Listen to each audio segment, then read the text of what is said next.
Okay, good morning, everyone. Good morning. Welcome to Leaning In with Anne. I'm Ann Ferguson. I'm an author. I'm a course and content creator. I am a personal mentor, which is what I love the most. I'm a wife. I'm a mommy. I'm a grandma.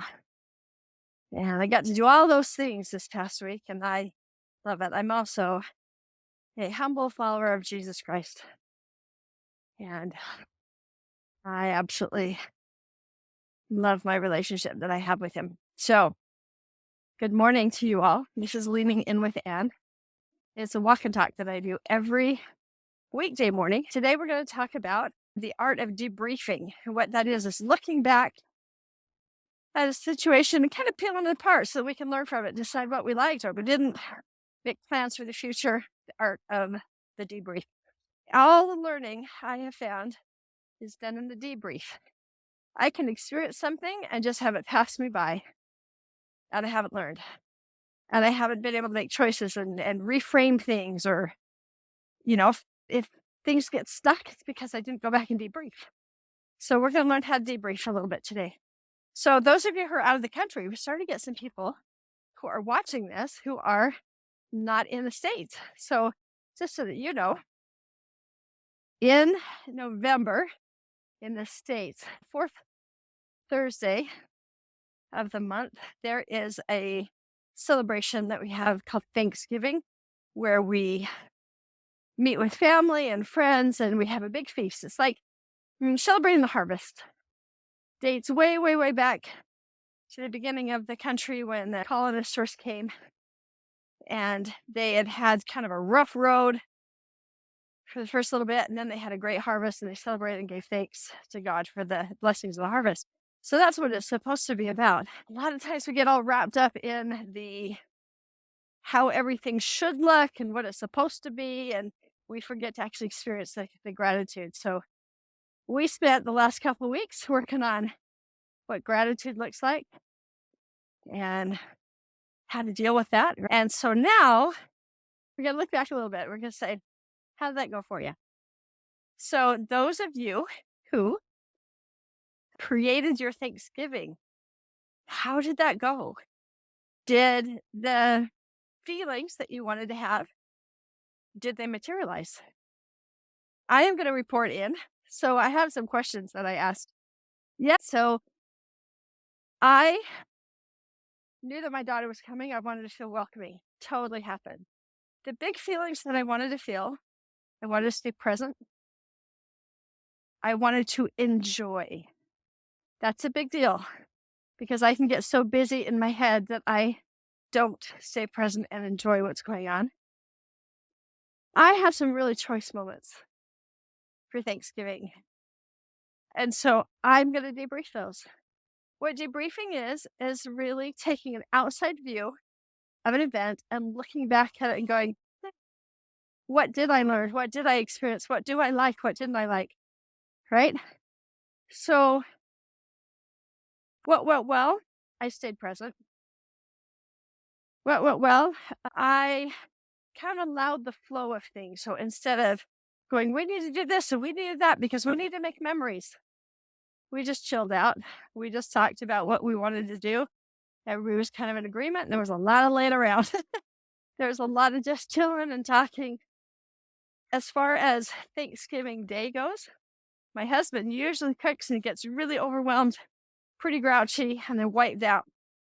And so we had talked about how he just didn't want to do it all. And we divided out all the different aspects of what Thanksgiving dinner was like. And I think in general, we did pretty well. I agreed to do some things. At one point, he took over and did the things that I had agreed to do. So I did something else. And then there was a little bit of a thing. He's not used to having help. And so it might have felt wrong to not do it all. And so at one point he kind of jumped in and has started kicking in again, even though there was help. But it was really, really good. And we didn't do turkey, just so you know, those of you who are outside the country. having a big turkey is the thing. We finally came to an understanding that none of us like turkey. So we had salmon cakes and ribs. My husband is a great cook, and they were so good. Oh, let's see. Favorite moment. I would like you to go, what is your favorite moment of Thanksgiving this year? My favorite moment, Friday night. I was in my closet, just put some things away. My daughter came in, sat down, and just started talking. And she just started opening up her heart. And it wasn't like an emotional vomit session or anything, but she let me in. She let me into her world. She trusted me and let me in. And there were some things that she said that in the past could have rocked me a bit. And I was so glad that I have learned to absolutely suspend my judgment and stay curious, because I was able to be really curious about her perspective and how she came to the thoughts that and the ideas and the perceptions that she has. And the biggest thing is that I believe that my daughter felt like her mom heard her, didn't judge her, didn't argue, didn't convince her of anything. I just listened. And I didn't get all panicked and worried and stressed. I just sat there in curiosity. I'm telling you guys, curiosity 100% kills judgment. And judgment is not good. Judgment and awareness are not the same thing. I could be aware that my opinion, my perspective, my understanding at 53 is different than my 25-year-old daughter, you know? And it was okay that it was different. And we agreed to just listen. That was by far my best moment. I loved it so much. All right, let's go into the things that you didn't like as much. So anything as you're looking into your Thanksgiving that you're going, that didn't go down so well. Anybody got anything? That didn't go down like I wanted it to. I think the first night when my daughter came, it was Wednesday evening, my other daughter came. I had been really busy all day, and I'd been cleaning, and I'd been running around and shopping and getting all this stuff done. And so by the time they came, yes, I was prepared for the next day. But I was pretty wiped out and I got overwhelmed. And so I went in and took a hot bath and then came back out. But I kind of missed watching the interaction between my daughters as they were all together. It was so fun. They were doing a Taylor Swift trivia game. And I felt overwhelmed. And it was because I had done so much that I got overwhelmed. So with that, is that what I want? No. So I think I'm going to start preparations just a little bit earlier so I can gracefully have everything done and prepared and still be present in the way that I want to the next time we have a big family thing. So there is that. What about you? Got anything that didn't go so well? Anything you're like, I wish it had been a little bit different here. Okay, let's look at, here's a big one. You ready? What about, is there anything that you need to forgive? Okay, when we get together with family or with big things, lots of emotion, lots of expectations, right? We talked all about the difference between expectation and anticipation and how expectations lead to disappointment. Disappointments leads to hurt and misperceptions and judgment. So, question for you. Is there anything that happened that you can reflect back on and there's a little bit of pain? There was a couple moments between me and my husband that I felt, and I feel like I've already kind of worked through that. But did you have anything that is like needs to actually be forgiven? Now, with that being said, I want to really, really go into forgiving for a moment, we have a perception that forgiving means let it go, put it in the past, walk away from it, give grace, it doesn't matter. I want to change that for you. What about forgiveness being allowing yourself to be healed by God and that none of that is about anybody else? So there were some things that happened, and my perception is very different than my husband's perception, and which is normal. And I could make him wrong. I could try to make sense of my pain and look all around out there to get it fixed. Instead, I went, hey, Lord, that one stung. I would love for understanding. I would love for charity. I would love for grace. I would love to know, is there anything I need to do to prevent something like that from happening again? Because I think we hang on to stuff so that they don't happen again, but we don't use the perspective of a God who knows everything. So, is there anything that you need healing with? Is there anything that happened that you need to work on? Hey, God, I would love to heal this. And then you can have the conversation with, hey, by the way, this really bothered me. So much better to be healed first before you have those conversations, right? All right, question for you. Is there anything that you did that irritated somebody else that you're aware of? Because that means somebody needs to forgive you. Did you know that's what it means? Like when you've offended somebody, whether intentionally or unintentionally, could be just a perception difference that means that forgiveness is what they need. Just like when you're offended, forgiveness is what you need. Yeah. So just think about that. And if you know that you've offended somebody, take a minute and say, is that something that I actually needed to adjust? Or is this just a perspective shift? Did I react in an emotional spin? And I need to take responsibility and say, hey, so I did this and that.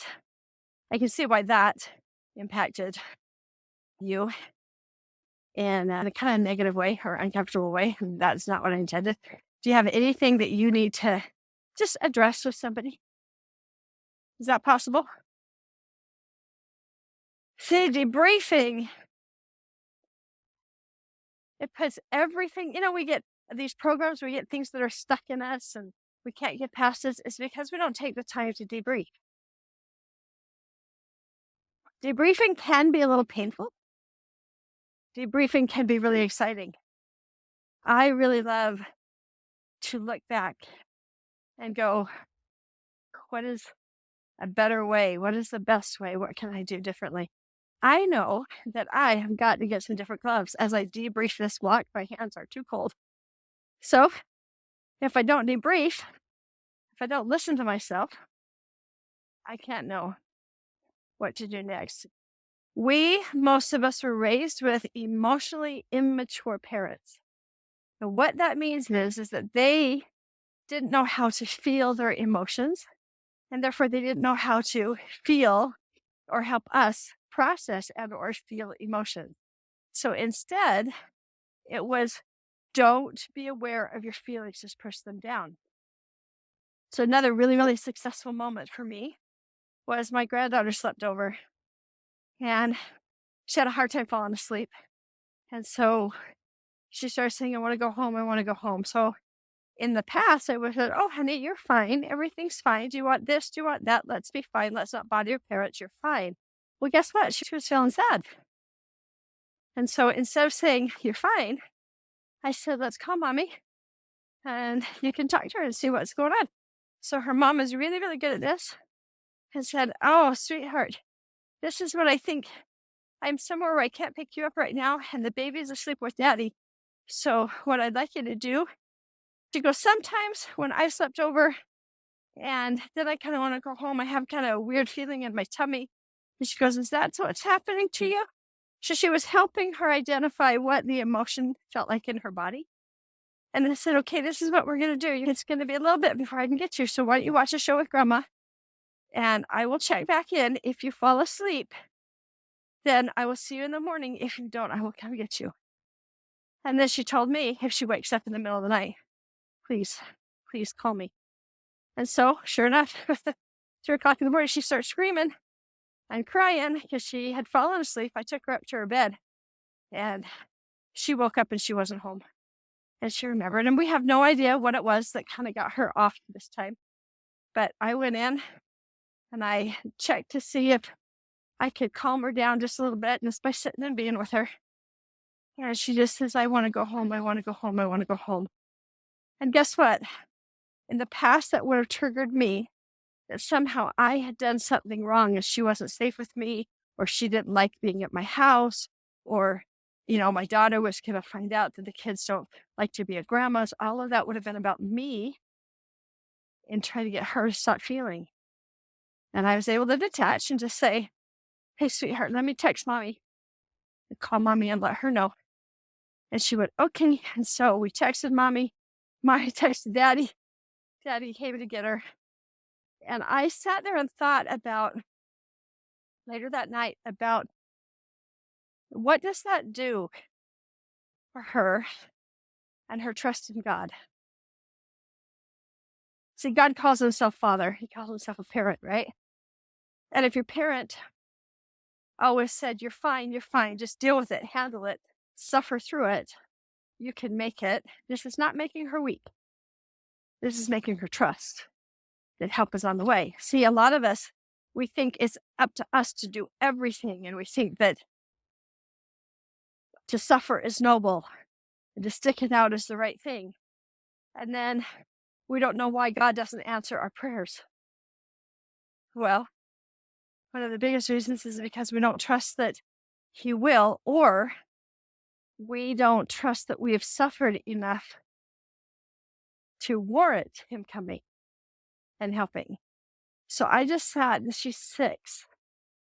And I was so grateful for this awareness that her parents know how to honor this little girl's emotions and respond to them.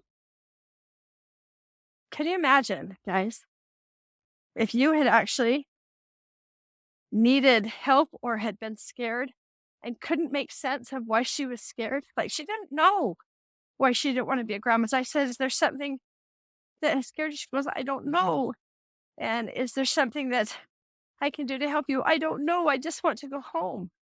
Having that honored. Okay, sweetheart, let's get you feeling safe. Can you see how that changes that little girl's ability to trust that help is on its way? I love it. I love it so much. It was one of the greatest lessons, I think, of the whole weekend. We get to have our feelings. We get to learn how to process our feelings. We get to hold feelings long enough that really, really good things come to us, like today. Hold the feeling of what you want.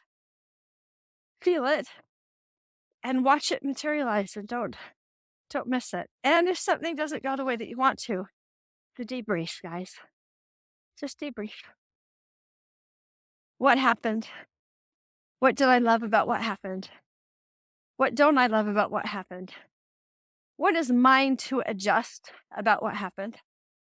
What is somebody else's to adjust that had nothing to do with me? It's so crazy, right? That is our go-to, that we put everything on ourselves and make it about us. I believe that putting everything on us and making it about us, I don't necessarily believe it's selfishness. I believe that it's trained. And I also believe that we have an enemy.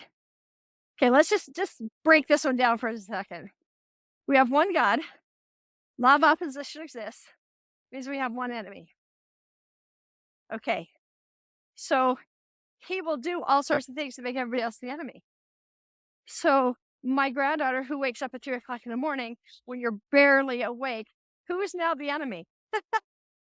A 6-year-old who's struggling, because now you're not going to get sleep and you're going to be tired tomorrow. And these thoughts aren't from you. These thoughts are coming in from an actual enemy. who's trying to derail, right? Because he doesn't want that little girl to know what it feels like to be scared, to ask for help, and have somebody show up. So he can make it about me.